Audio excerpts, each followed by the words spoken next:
Hello，大家好，歡迎翻嚟越講越健康，我係 Dr. Wu。咁平時如果我哋要知道而家幾多點呢？睇隻錶或者攞部電話出嚟睇就知啦。咁但係你哋又知唔知我哋身體入邊呢，其實都有一個自動嘅隱形時鐘呢？咁我先前都講過啦，尤其是係早呢兩集啦，就話夜晚玩電話或者你係其他原因導致到夜瞓呢，就唔係話你今日遲咗幾多個鐘瞓，我補眠補翻幾多個鐘呢，就可以補救得到嘅喎。咁點解呢？因為我哋遲咗瞓呢，除咗搞到我哋短咗時間去修復自己嘅身體之外呢，咁最大問題呢，就係佢會搞亂咗我哋嘅生理時鐘啦。咁點解人體本身需要一個時間系統呢？咁其實呢，生理時鐘呢，就係由細菌啊、植物去到人類好早之前呢，係所有地球上生命生存嘅核心規律。咁佢主要呢，就係受到光線啦，即係太陽光啦，同埋黑暗嘅周期性變化影響，即係日頭同夜晚啦，去幫我哋身體呢，去適應喺地球嘅晝夜環境。咁一個簡單嘅比喻啦，就係生理時鐘咧，就好似我哋住嘅屋入邊嘅總電掣咁。咁如果我哋嘅總電掣跳咗掣或者運作唔順咧，就算我哋屋入邊裝修幾靚，啲電器有幾貴幾靚，咁我間屋入邊咧都係發揮唔到應該有嘅功能嘅。深入講之前咧，我想同大家厘清咗兩個好容易搞亂嘅名詞先。咁其實咧，喺平時生活或者一般口語啊傾偈入邊，呢兩個詞咧係可以互換嚟用嘅，因為大家都明白大概係呢個意思噶啦，都係講緊身體嘅時間規律。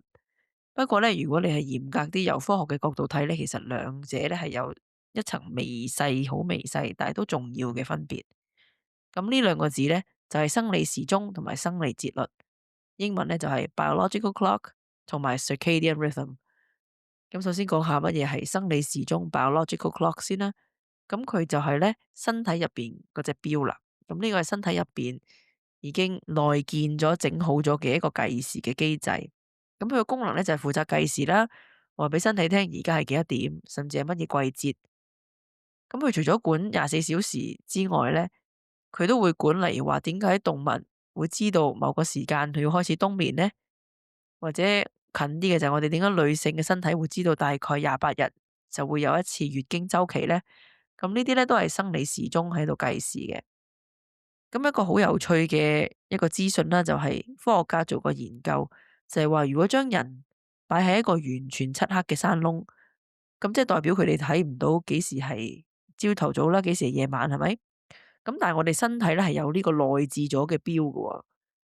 咁但係我哋內置咗個錶咧，就唔係話準準確確 exactly 係24個鐘，而係大約24.2個鐘。咁即係話咧，如果我哋每日睇唔到日出，睇唔到夜晚，唔靠陽光去幫我哋校個鐘咧，而我哋每日嘅即係作息都一樣啦，我哋每日咧都會大概遲咗12分鐘起身嘅。生理時鐘就嗰隻錶啦。咁第二個名詞咧就係生理節律 （circadian rhythm）。咁佢就係咧我哋嘅行程表。咁就係咧由嗰隻錶而驅動出嚟嘅24小時要做啲乜嘢嘅行程表。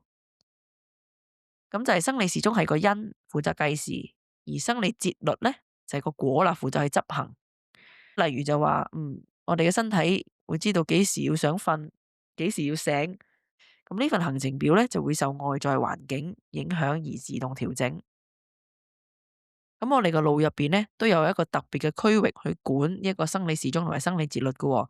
咁佢就係叫做視交叉上核，英文咧就係 suprachiasmatic nucleus，簡稱係 SCN。咁個名咧就好似好複雜啦，係咪？咁其實佢就係負責睇住隻錶啦，即係我哋嘅生理時鐘啦，同埋肯定咧我哋嘅行程表係做得啱唔啱嘅總司令啦。咁佢個位置咧就喺大腦入邊一個叫下丘腦嘅地方 （hypothalamus）。咁你可以想象佢個位咧，其實係大概係我哋隻眼嘅正後方。咁個位置其實都好關鍵喎，你諗下點解佢喺隻眼嘅正後方咧？就係近水樓台先得月啦，佢就係直接連住我哋對眼嘅視神經，咁佢第一手咧就可以接收到我哋身處嘅環境咧，究竟係日頭定係夜晚啦，係光定暗嘅信號。咁喺我哋眼入邊，邊個去接收呢啲資訊，去 send 上去呢個視交叉上核度咧？咁我哋眼睛咧就有一個特別嘅細胞，佢個名咧就叫做內在光敏視網膜神經節細胞。咁英文咧就叫 intrinsically photosensitive retinal ganglion cells，簡稱就係 IPRGC。咁佢哋特別嘅地方咧就係、我哋隻眼好多時我哋就會以為係攞嚟睇影像啦，係咪？咁但係其實我哋隻眼咧唔單止係睇嘢咁簡單㗎喎，有細胞用嚟睇顏色、睇光暗，就係我上集提到嘅視錐細胞啦。咁另外仲有視杆細胞嘅。咁但係咧，學術界就發現啦，原來眼睛入邊咧仲有第三種感光細胞㗎喎。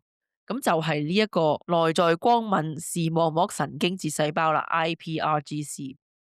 咁佢哋喺視網膜入邊咧，就唔係好似視錐細胞同埋視杆細胞落嚟睇畫面，佢係專門用嚟感受藍光嘅。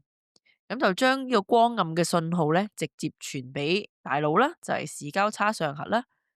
咁嚟知道究竟我哋係日頭定係夜晚。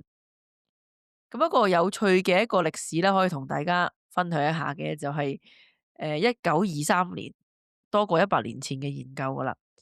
就係當時嘅科學家發現啦，有啲老鼠咧，佢係冇咗一啲視覺細胞，就係視錐細胞同埋視杆細胞。雖然佢哋睇唔到嘢，但係咧佢哋喺有光嘅情況之下咧，個瞳孔咧竟然都仲識得收縮喎。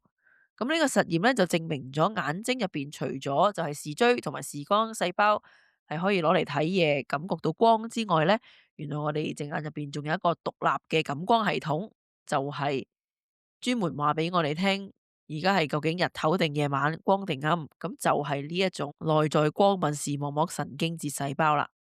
咁總結一下咧，就係當呢個位於眼球正後方嘅視交叉上核呢個總司令，就收到呢啲感光細胞，話俾佢聽啊，而家就天光啦，我見到光啊，所以而家係天光啦。咁佢咧就會負責咧話俾全身知道，而家係日頭啦，我哋要起身開工，就話晒我俾我哋身體嘅器官知道啊，而家要醒啦。而家就知道啦，呢個視交叉上核咧就係管理我哋生理時鐘嘅總司令啦。咁但係咧，其實我哋全身嘅器官咧都有少少自治性嘅，就係佢都有自己嘅一個分布時鐘。一個有趣嘅例子咧，就係食宵夜啦。咁如果你半夜走去食宵夜咧，你個腦明明就係望到，咦，而家天都黑晒噶咯，咁係時候收工啦，大家。咁但係你無啦啦走去食嘢咧，你個消化系統、肝臟嗰啲咁咧，就會無啦啦差唔多瞓覺咧，俾你吵醒出嚟開工啦。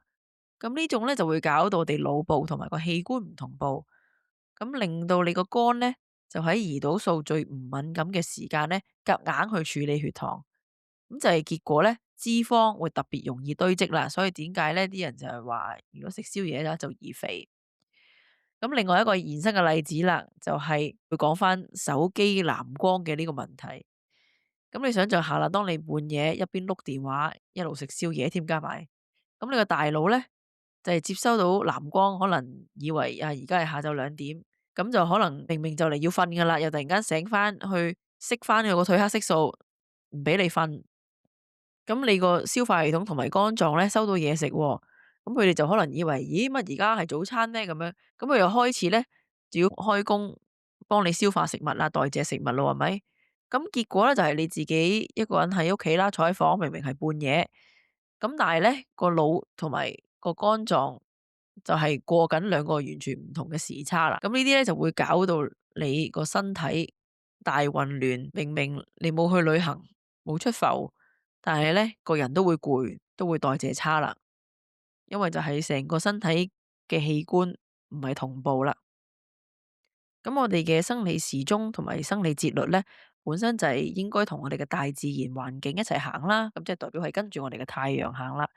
有光嘅時候就知道我哋要醒，冇光咁就知道要瞓覺開始修復啦。咁所以點解講到話藍光係咁麻煩咧？就係因為太陽光入邊咧，其實最高能量咧就係藍光。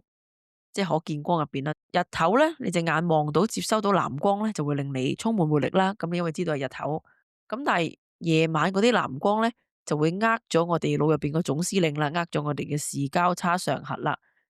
咁就令佢以為，咦，點解仲有藍光嘅？係咪即係仲係日頭啊？個太陽未落山啊？咁佢就直接咧會降低我哋嘅褪黑色素，唔俾佢出嚟。